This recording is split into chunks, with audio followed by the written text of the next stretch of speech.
আমি আমার পূর্বপুরুষের কথা বলছি। তার করতলে পলিমাটির সৌরভ ছিল, তার পিঠে রক্ত জবার মতো ক্ষত ছিল। তিনি অতিক্রান্ত পাহাড়ের কথা বলতেন, অরণ্য এবং সাপদের কথা বলতেন, প্রতিটি জমি আবাদের কথা বলতেন।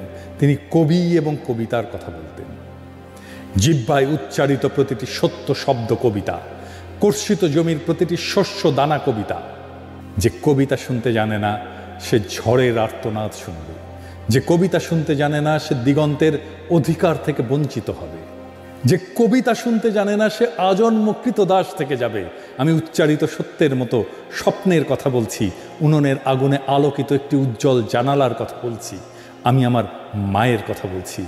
তিনি বলতেন, প্রবাহমান নদী যে সাঁতার জানে না তাকেও ভাসিয়ে রাখে। যে কবিতা শুনতে জানে না সে নদীতে ভাসতে পারে না। যে কবিতা শুনতে জানে না সে মাছের সঙ্গে খেলা করতে পারে না। যে কবিতা শুনতে জানে না সে মায়ের কোলে শুয়ে গল্প শুনতে পারে না। আমি কিংবদন্তির কথা বলছি। আমি আমার পূর্বপুরুষের কথা বলছি। আমি বিচলিত স্নেহের কথা বলছি, গর্ভবতী বোনের মৃত্যুর কথা বলছি। আমি আমার ভালোবাসার কথা বলছি। ভালোবাসা দিলে মা মরে যায়, যুদ্ধ আসে, ভালোবেসে মায়ের ছেলেরা চলে যায়। আমি আমার ভাইয়ের কথা বলছি। যে কবিতা শুনতে জানে না সে সন্তানের জন্য মরতে পারে না। যে কবিতা শুনতে জানে না সে ভালোবেসে যুদ্ধ যেতে পারে না। যে কবিতা শুনতে জানে না সে সূর্যকে হৃৎপিণ্ডে ধরে রাখতে পারে না। আমি কিংবদন্তির কথা বলছি।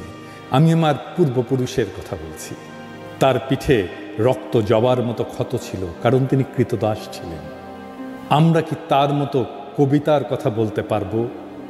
আমরা কি তার মতো স্বাধীনতার কথা বলতে পারবো?